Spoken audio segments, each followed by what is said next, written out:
Robin, well, it's good to meet you. I've been kind of following you for a few years now online, but it's good to finally meet you here in person in LA. Yeah. And I know we only have an hour, so I'll jump in and kind of wanted to break up the episode into two different parts, like first outlining the problem, and then the second part outlining like realistic solutions or steps people can take to kind of go on a sustainable journey if that is their intention. Yeah. So I've been in the health field, like I just mentioned a few seconds ago, for about 20 years professionally, but 40 years kind of like indirectly. Okay.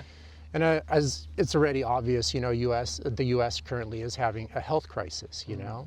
Yeah. And in fact, as of 2025, I can comfortably say that Americans are, like mentally and physically, the sickest humans in the history of the entire human race, even when you take 28 plus human species all together. And just to kind of, before you take over, just kind of list some sobering statistics for people that are into numbers. Sure. Currently, 9 out of 10 Americans are metabolically sick. Metabolic health being measured by like body fat, triglycerides, HDL, and resting blood sugar levels. So it's nothing miraculous. It's not like these statistics are Olympian level quality of health. It's just very basic health markers, and yet 90% of Americans don't even match those basic health markers. And people can check out the study I'm referencing. It's titled The Prevalence of Optimal Metabolic Health in Adults. And the study number is 30, 48, 47, 38. Okay. And some other numbers to look into are 80% of Americans are currently overweight or obese. 800,000 Americans die from heart disease every year. 650,000 Americans from cancer. And 1 out of every 2 Americans develop cancer within their lifetime. And in fact, between heart disease and the death rates in cancer, pretty much, let's say you go out to lunch with your friends and it's you and 3 other friends, pretty much 2 of them are dying either from cancer or heart disease. So the statistics are quite high. Yeah. And we have 150,000 deaths from type 2 diabetes alone, 180,000 from strokes, 130,000 from properly prescribed medical drugs. And give or take, about 800,000 Americans died during the whole COVID epidemic, but you know, those 800,000 pretty much were very obese and had various health issues already to begin with. So when you take it into consideration, you're looking at about 2.7 to 2.5 million deaths annually from extremely preventable diseases. And currently as well, about 30% of Americans are on some type of psychiatric medication as well. And that percentage is obviously indicative of people that could actually get a diagnosis. So I would argue really it's probably like 50 or 60% are struggling from some serious mental health issues. And for people that aren't into statistics, you know, you can pretty much walk outside literally anywhere in America. We're on, I believe it's a Friday today. I sometimes get confused of the days. It's the weekend. You can go out and pretty much 9 out of 10 Americans you run into are clearly, you know, like overweight, full of misery and disease. You can kind of see it, even if you don't want to look at these numbers. And although we have so much research and advancement in nutrition, so many of these quote unquote medical breakthroughs, et cetera, Americans still remain the sickest humans in the history of the human race. And I think one of the biggest reasons of why pretty much nobody is getting better and why just Americans are actually getting mentally and physically worse is inevitably they continue to live in a culture that has normalized mental and physical pathology to such an extreme extent that people like you and I, or you to a larger extent, are seen as the weirdos, you know, as the outliers. But yet no one is questioning the insanity of it all, you know? And I'm going to let you take over here, but I was just wondering, I know there's a lot of information there, but I was just wondering your take on it and your experience with that problem. Yeah, well, I don't spend a lot of time looking at statistics, but none of that is particularly surprising when you look at the hundreds of ways in which we are bombarding the earth and our bodies and the plants and animals with, you know, chemicals and processed food, ultra processed foods and sugars, and you know, the list goes on of just the number of ways in which industry consumerism is causing destruction to just life as we know it. And so much of that is behind the scenes, you know. For we have systems that are really well designed to keep us from seeing that. I was just thinking, like with the hospitals, we all drive past the hospital, but you don't see just the level of struggling that's going on inside of those places. But if we could see all of it, if we could see all of the truth behind our actions, we would see just how big of a crisis that we're in. And to me, it is quite obvious, but again, it is easy to forget about. And yeah, I hear what you're saying about often just speaking about this in this society. I can be, or others, or you can be considered the weird ones or the crazy ones. But when you just look at the basic information, you see that the product of the supposed healthcare industry is an incredible amount of sickness and destruction. And so, yes. Well, where do you feel it progressing in the near future now that you've been doing this kind of lifestyle and seeing society from an outside perspective and how it's been progressing? Well, where do I see society progressing? Yeah, exactly. If I look at everything, any data that I look at, anybody that I talk to who's really knowledgeable in these fields, what I see is that we're continuing down a path of destruction of ourselves in so many ways. There's really no solid trends that I see that show that we are regenerating the earth more than we're destroying it, or that we are becoming more healthy than we are destroying ourselves. And with 2,000, I think it's 2,000 species going extinct per year now, the fastest rate of extinction we've ever seen. There's nothing that shows that that's slowing down. If anything, if you look at the facts and figures, you show that we're going to be speeding that up in the years and the decades ahead.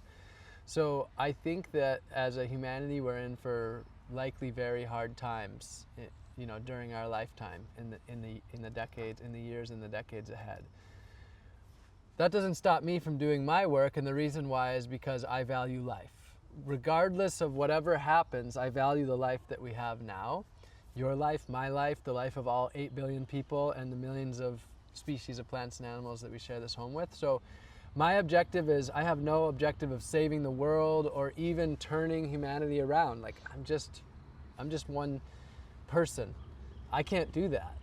But what I can do is live in a way where I take responsibility for my actions, where I step outside of these systems of destruction and exploitation and oppression, and where I help others who are on this journey who want to break free and want to live in more harmony. And I can take responsibility for myself, and I can take responsibility for how I'm presenting myself to the world to help others on that path as well. And so that's what I do.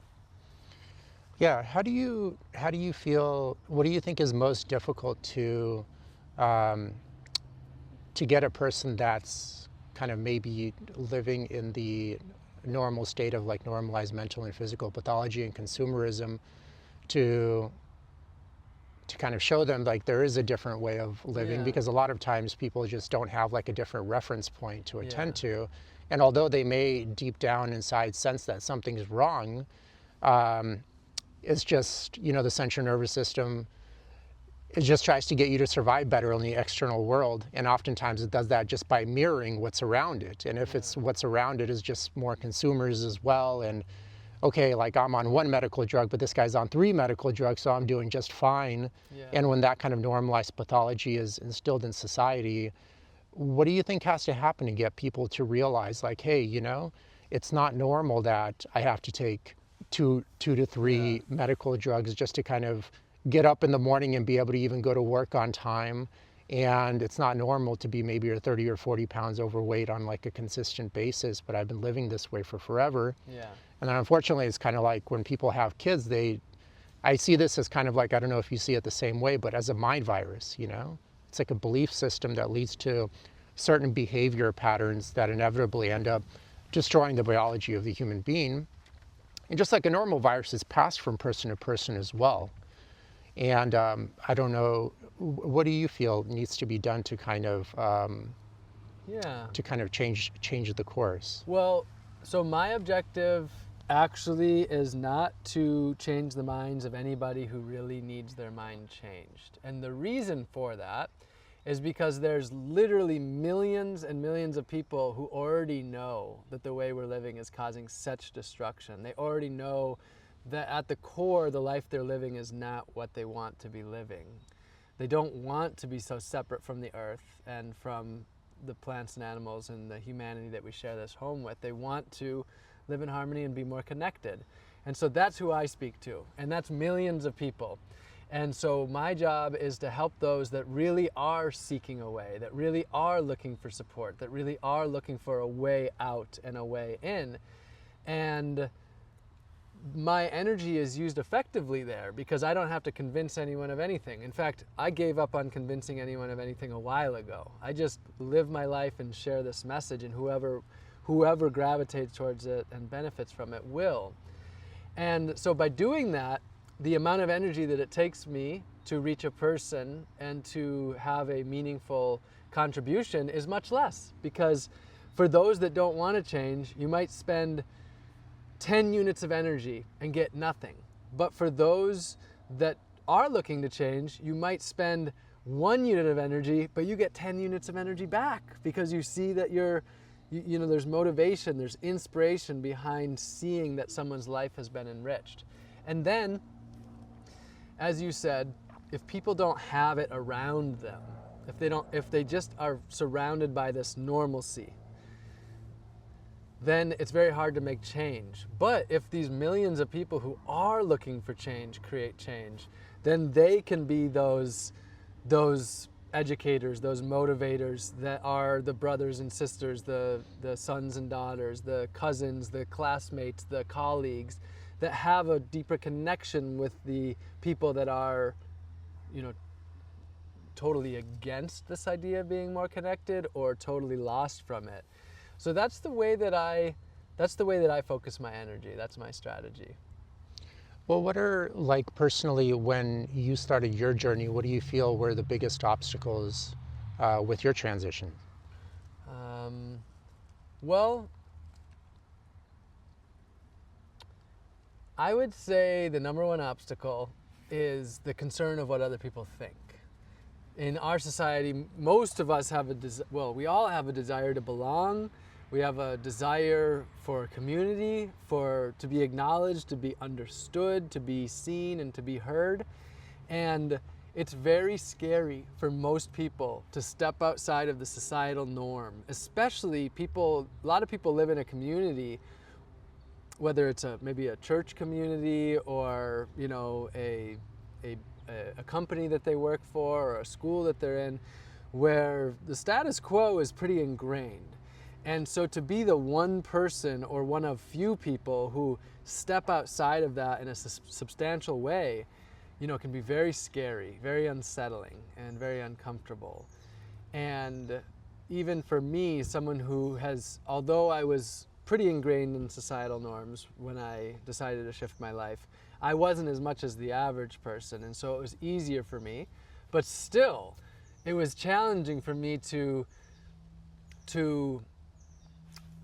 some of the simple things, like even just going to the grocery store and using reusable containers and asking, at the deli, can we put it in my reusable container rather than creating trash? Just little things like that were challenging. But then the bigger picture things, like existing without a car in a culture where you're identified by what kind of car you have, were very challenging to break through on. So I would say that number one is ascending the societal norms. Rather than the actual action, that's often not that hard. It's the societal norms that we're trying to break free from. And then another aspect is comfort. We are a society that's very much been designed around being comfortable and convenience. When you look at, one-click shopping and everything being able to be delivered now, and everything being designed so conveniently for us to just consume, we have really, as a society, become so accustomed to being very, very comfortable. in reality, we're not comfortable because we're depressed and anxious and lonely and overwhelmed. But we have these comforts that are so built into our lives. And so I think for a lot of people, it's overcoming those comforts and the conveniences is a very challenging thing for a lot of us. Yeah, it's funny that you mentioned the comfort part. A lot of times when you ask kind of people to change their ways to improve their health, sometimes that may include kind of changing your career path possibly, or changing a lot in their external environment on top of their internal environment. And the one thing I hear is, but how about my quality of life? You know what I mean? I hear this so often, but I'm like, dude, like, what quality of life are you talking about, man? You barely could sleep, you know? You have to take all of these medical drugs just to be able to function throughout the day. Yeah. You're like mega stressed all the time. Yeah. It's like, I don't understand. Like, I think corporate America definitely did a marvelous job at brainwashing Americans and believing that what's not important is important, and what is important is not important at all. And of course, actions speak way louder than words, and a lot of people say like, oh yeah, mental and physical health is the most important thing, blah, blah, blah. But then you look at their actions and it's like 14th on the list, or an invisible, like non-existent second, and stuff of that sort. But it's funny that you mention that, because it's kind of, I hear that often, and I'm like, dude, what kind of quality life are you even talking about? Yeah. And there's this, I want to hear your opinion, but there's this always belief like, oh, it's just like the very next thing I'll accomplish and that's it. Life will be perfect. You know what I mean? Or the next thing I'll buy, or the next promotion I'll get, life will be perfect. But it kind of like, it never happens, you know? And I actually went to a birthday party with some people I haven't seen for like 10 years. It was like a family event. And a lot of people there are like very wealthy and stuff like that. And but they're still like, you can see late into their career, 40 or 50 years old, like very overweight, very stressed, and still like, oh, I don't have enough money, but they're making, you know, 3, 4, 500 plus thousand a year. And they're still kind of like worried and running around. And I'm like, man, there must be like life shouldn't be this difficult. You know what I mean? Yeah. There must be some simpler form of life. But I didn't mean to interrupt what you're. Yeah, I would say corporations have done a very, very solid job of convincing us that we're not worthy of existence, that we are incomplete, and that we need their products to be whole and complete.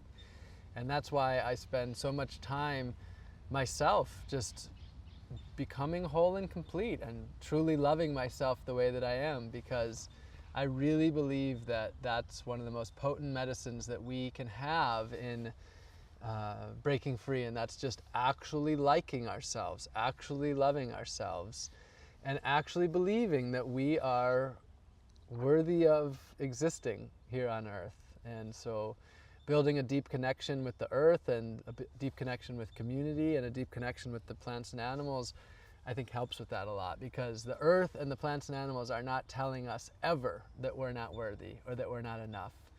And so the less time we spend listening to the corporations, and the more time we spend embracing our connection with the earth and with one another and with the plants and animals, I think that's one of the most important things that we can do, the deep inner work.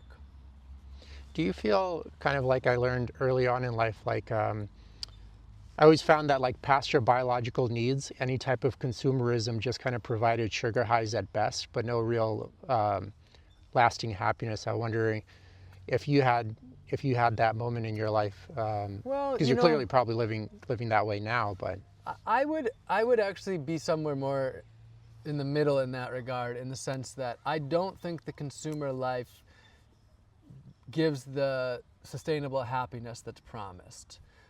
But that said, there is a lot of happiness that comes from some of these more consumer ways of being. And you know, I would say the average person, I mean, we suffer, there's so much suffering from depression and waiting for the plane. There's so much suffering, but I wouldn't go as far as to say that there's not also a lot of happiness that comes from the vacations and from the material goods and from the comfortable home and the big TV and things like that. And in my life, I've gained a lot of happiness from those things. However, I just don't think the happiness compares to what we get if we really find that happiness within ourselves and with a way of attaining that happiness that doesn't destroy. That's the other part of it, is that I actually do think there's a lot of people who are quite happy, fairly happy, who live a more consumeristic life. But the question is, who's paying the expenses of that happiness in this consumer life?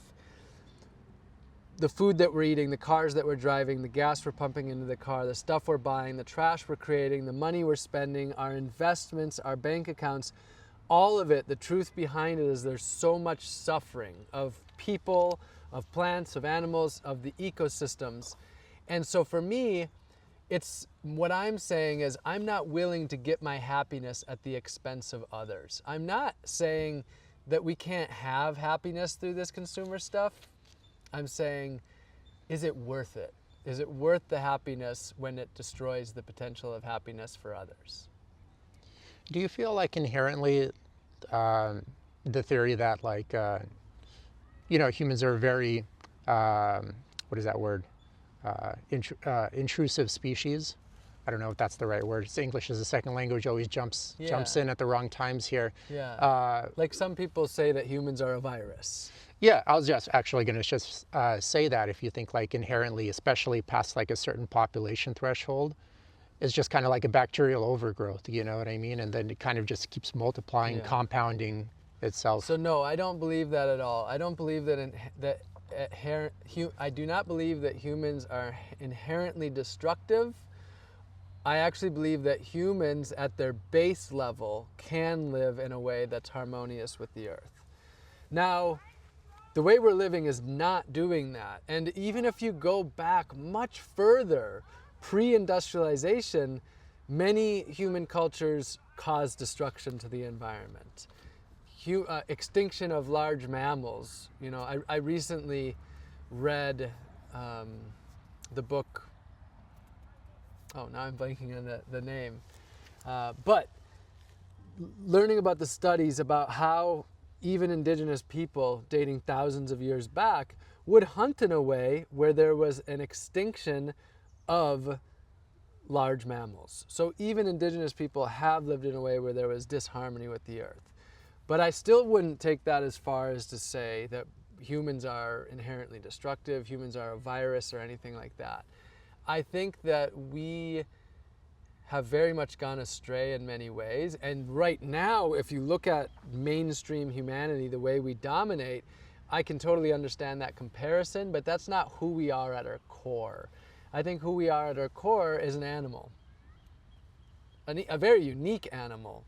But like all the other ones, I think we belong just like any other animal, and that we're more like them than we are separate in many ways. So I think we belong here, and I don't think we're inherently destructive. Do you think like one of the issues of why change is so hard is because once you start establishing like nationalities, especially if you kind of step further away from industry, then like another more industrial nation could easily just take over you, you know? Kind of like the Native Americans were ran off their land, you know, et cetera, although they had a bunch of internal fighting as well, but they were ran off their land by an industrial Europeans, you know? So it's kind of one of those like, yeah, I want to live sustainably, but then this guy's industry would outsurpass me, then their military would take over this nation, and they would lose everything we have anyways. Yeah. Well, the answer to that for me is I don't know. It's a very big picture look at the behaviors of humans, of humanity. And there has been, many peaceful cultures on this earth, and there's been many cultures that, inflicted violence upon others. And I don't know. I would say that's a question that I don't really have a formulated opinion on. Got it. Okay. Yeah. Well, going back here, this is actually one that I'm trying to progress to next, is kind of getting rid of my car. Can you go over like your experience of how you made that happen? Yeah. So, to go back a little bit, I grew up in northern Wisconsin, where a car is, for a young person, like their idea of freedom. It's their path to freedom. And for most people, a car is a part of their identity. It's one of their main identifying of who they are, what brand it is, what type it is. And so I grew up very indoctrinated in the belief that having a car was a sign of me being a meaningful person in society, and that if I didn't have a car, that people would look down upon me. So when I in 2011 started to wake up to the reality that the life that I was living was causing so much destruction to the earth, and that my car played a large role in that. Not just the car itself, the construction of it, and not just the fossil fuels, but that living that fast-paced life of going wherever, whenever, created a whole lifestyle that separated me from the earth and spread me thin. And so when I realized that, I very much wanted to break free from my car.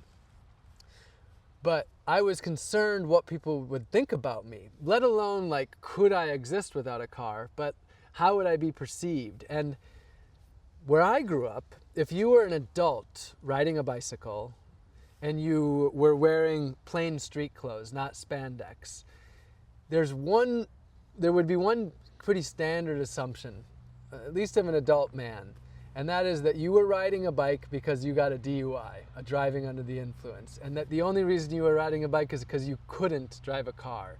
The idea was so deeply ingrained that, adults would drive cars, not bikes. And so there was a lot of concern around that. What I started to do was just drive my car. To start, I just drove my car a little bit less. I started to, instead of going to the big box mart that I'd have to drive 10 miles to, went to the local grocery store, went to the farmer's market, found more that I could do that was easy biking distance and walking distance. There was also a car share program, so I was able to start using that and see, like, could I just use a car share program for the times when I do need a car? And then, so I started to just park my car at home more and just go out into the world without it. And then after about a year of that, what I decided to do was simulate not having a car. So I put my keys away, I parked the car for an entire month, and said, that car is not being moved. I'm not seeing those keys, touching those keys, to basically pretend for a month, to practice for a month what it would be like to have no car. And it went well. My life was joyous. I wasn't unable to do the things that I really needed and wanted to do, and my life was advancing in living more simply and sustainably and connected and more healthfully. So after that month, I said, okay, I'm going to do it. I'm going to get rid of my car. And I did. I sold it. This was in 2012, and the car was a 2008, I believe. I had bought it new just a handful of years prior. And afterwards, I remember just kind of patting myself on the chest and seeing, oh, look, you still exist. And I called my friends, and I was like, oh, my friends are still my friends. And life continued on. So it has been since 2012 that I've had a car, which is, about 13-ish years now without one. And I hope to never have a car again. We'll see what happens. Yeah, and for people that are like more conscious about their finances, cars are deceptively expensive as well. I think I read a report that the average American spends about on a brand new car, $10,000 a year for just a single car. Yeah. You usually have like 2 to 3 cars per family hold, so it could be like $20,000 to $30,000 per year, presuming like there are no huge repairs that are needed, et cetera, et cetera. And then the average American spends about like $18,000 a year on non-essential expenses as well. So when you combine like the car, just a basic car, plus non-essential expense, you're looking at $28,000. Yeah, a lot of spending. And then a lot of times it's like, then you tell people like, hey, all you need is about $6,000 a year for an all-organic diet. And they're like, oh, that's way too expensive. Yeah. Then they become like financial analysts at that point, but don't question all these other expenses that really, in the grand scheme of things, minus the car part, doesn't really do that much, have much utility in the person's life. And oftentimes I feel is just done out of boredom, you know what I mean? Or kind of trying to maybe fill some internal void with some external objects, which like never happen. You can throw like a million things into this black hole and it'll still need more and more, you know? Well, speaking for myself, that was a big decision point in getting rid of my car. I calculated that I was spending about $7,000. I think. I remember at that time, that's what the average US American spent, about $7,000. And I also remember the figure $9,000. So it makes sense that it would have gone up to about $10,000 by now. And so I calculated, you know, I had done a couple years prior, I used to travel a lot. That used to be one of my main passions. And I had done a trip around the world where I was in Southeast Asia, Africa, and Europe. And that whole trip cost me $7,000. And the amount of learning that I had and experience and adventure was the equivalent of just how much it cost for a year of owning the car, between insurance, registration, maintenance, gas, etc.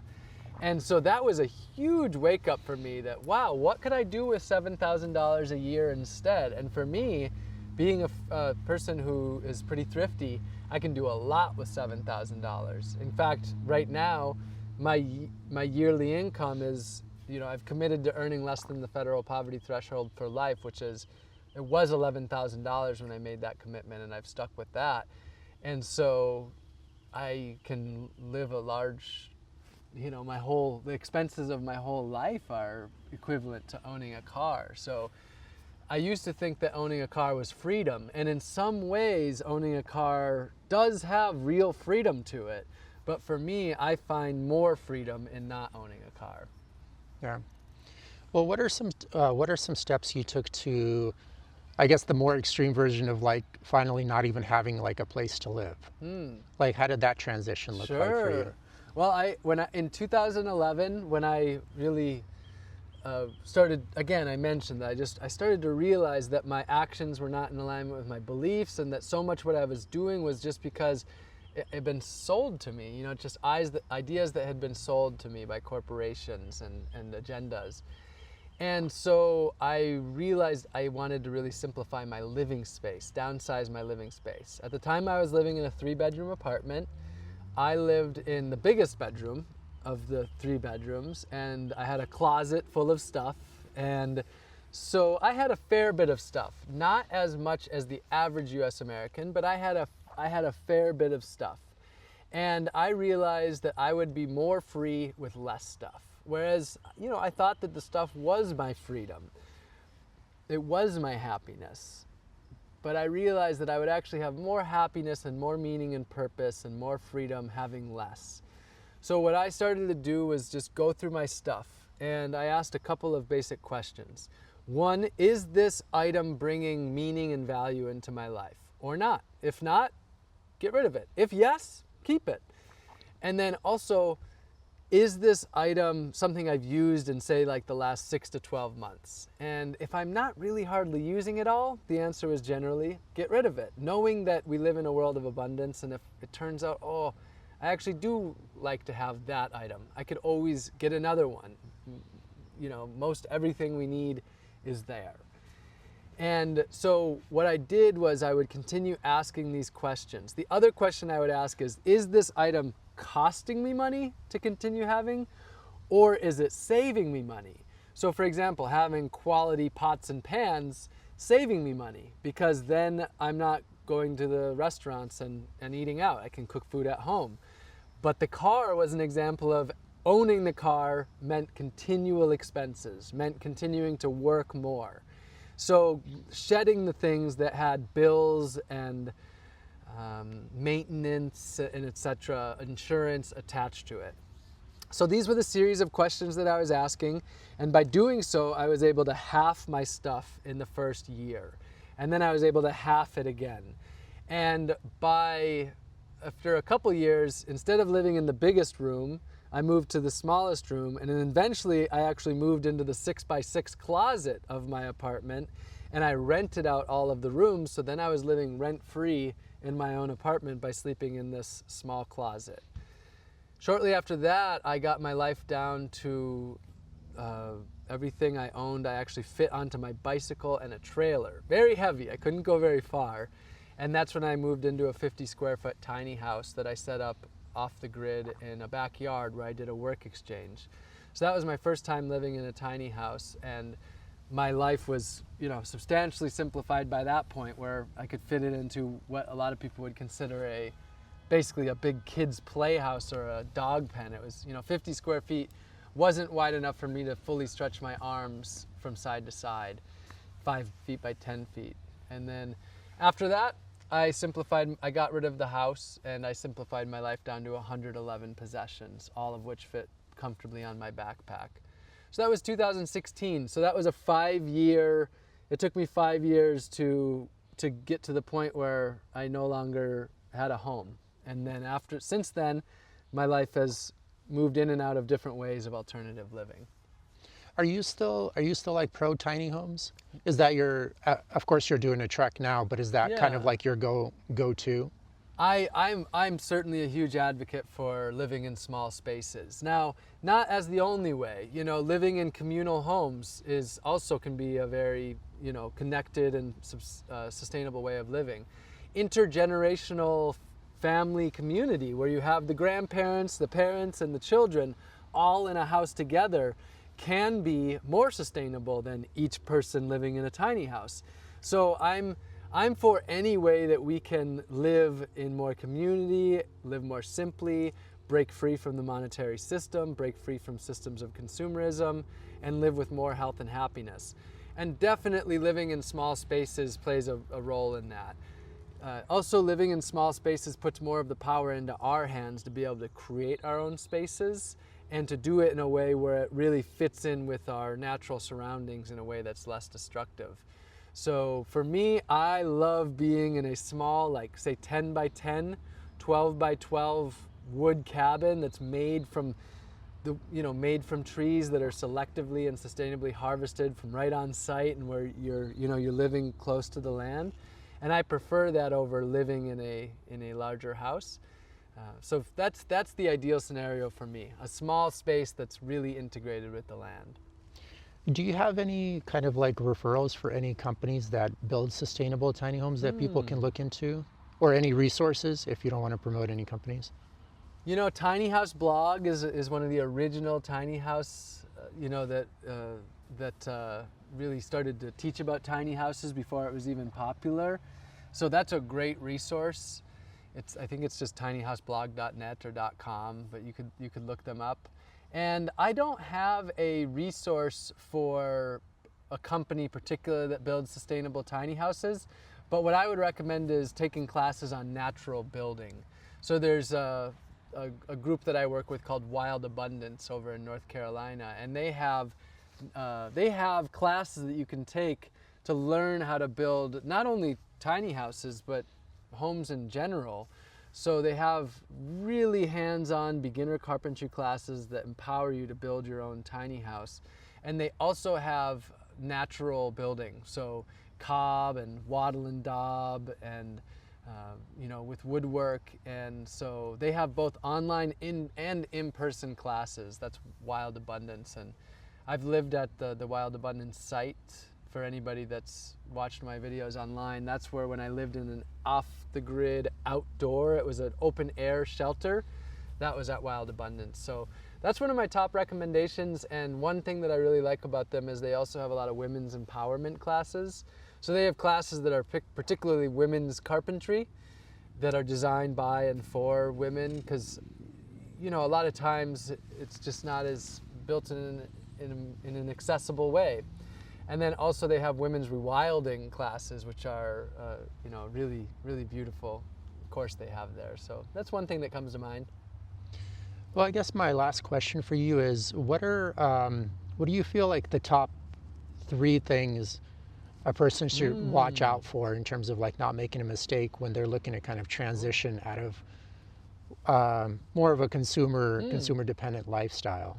Okay, I would say one is not getting into the pattern of judging others, because that doesn't help others. If you're wanting your parents to embrace a more sustainable way of life, or your partner, or your children, or your colleagues, judging them doesn't help with that. And it makes us, the ones that want change, more miserable as well as we're judging others. So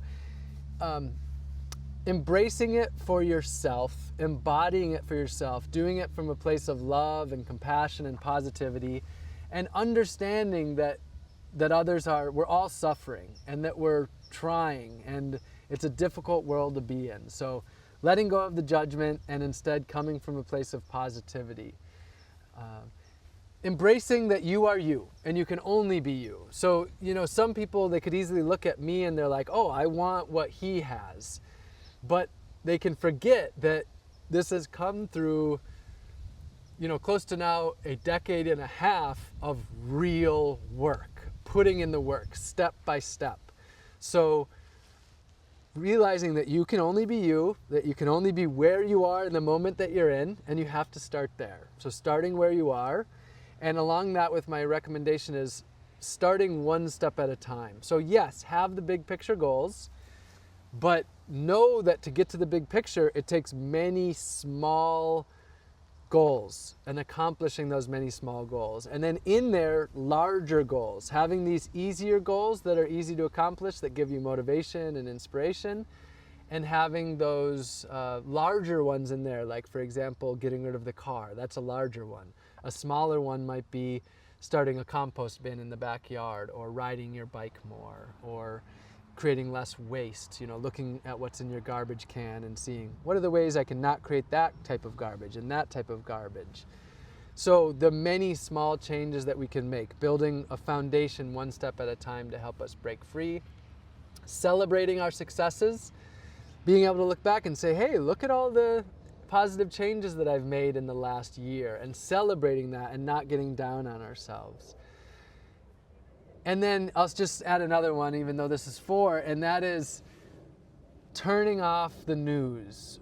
I'm not saying check out completely, but I am saying turn it off more and turn on the sources of knowledge that are going to lift you up, that are going to help you really move forward. We do need to understand the big picture, but we don't need to understand every catastrophe that's happening every day. In fact, when we do that, we end up often decreasing our ability to move forward. We become overwhelmed and depressed.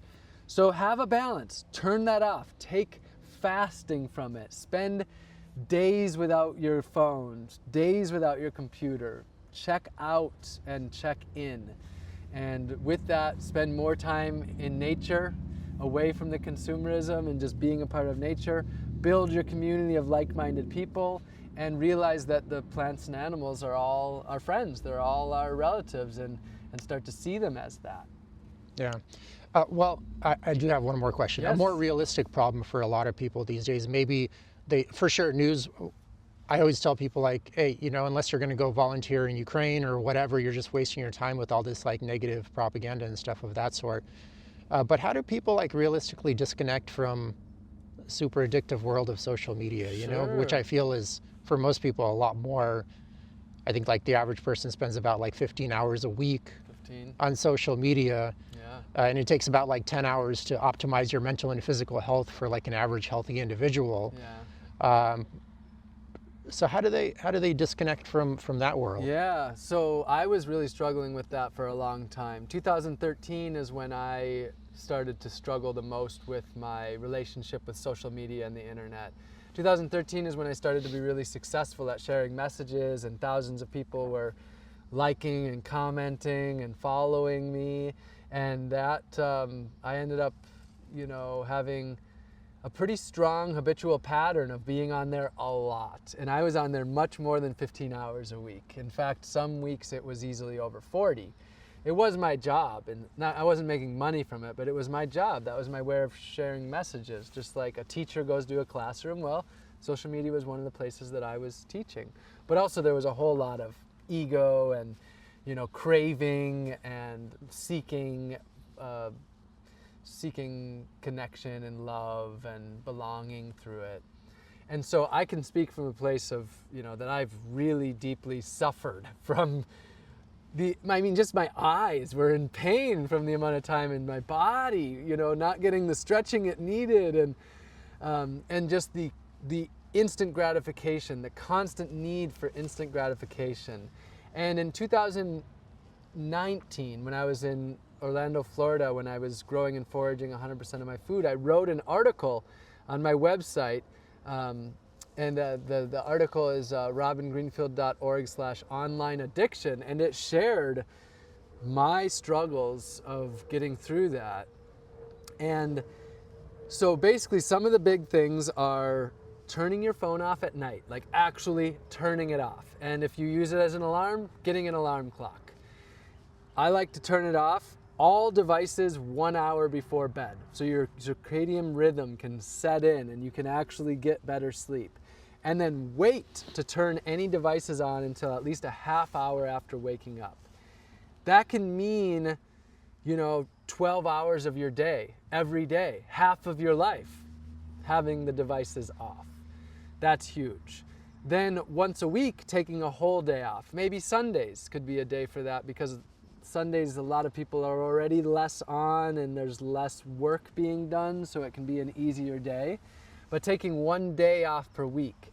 And then if you can, 1 week per year, an entire week where you shut off for the entire week, and that can really reset your mind. Other things you can do is just turn off all notifications, every notification on your phone, social media. Some people I know have dozens of different notifications, emails, etc. Turn off all the notifications and just go to these places when you want to. Taking just a couple hours, like eating lunch, put the device away and eat lunch presently with who you're with. Taking little times here and there. Deleting all the apps that you're not using. Just having the apps that you actually use. There are blockers. So a blocker that I used is called Freedom when I had a phone and a device. And that's an app that you can set to, what I would do is I would have it turn off my internet at 8 p.m. and not turn on until 8 a.m. That way I didn't even need the self-control. It did it for me. And there's different blockers that you can use to block specific sites or block, the entire web for a period of time. And then, of course, the other thing is to build wholeness and completeness within. The more whole and complete we are, the less susceptible we are to the need to constantly be checking. The more that we feel like we're a part of something here in the physical matter of our being, the less we're even wanting to go onto the devices. And I'm not saying to check out completely. I think we can use them in a healthy, nourishing way. But I am saying to take breaks where we do check out completely. So those would be some of my recommendations, for that. And a little bit can go a really long way. It can be so nourishing just to spend 1 whole day offline, which for so many of us, we've never spent an entire day off since we, got our cell phones a decade ago or a decade and a half ago. So those would be some of my main recommendations. Yeah, I also found it helpful personally just to have the social media on your laptop, but not your phone. Yes. That alone decreased the usage by like a Yes. gargantuous amount, at least for me. Yes.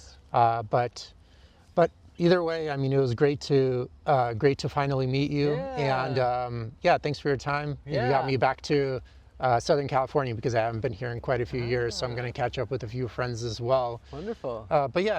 Thanks for taking the risk, stepping outside of what's not working for most people anyways, which I think was a good thing you did, but it was risky nonetheless, but someone has to do it, and then the trend kind of gets started after that. So thank you, and then thank you for sharing your ideas with me and kind of reminding me too that oftentimes simple is best, for a lot of people. Yeah, simplicity. And so I appreciate it. It was good to meet you as well. Yeah, I'm glad that we got to connect. Thanks for spreading the message, and definitely that's the core of my message, is that live simply so that others may simply live.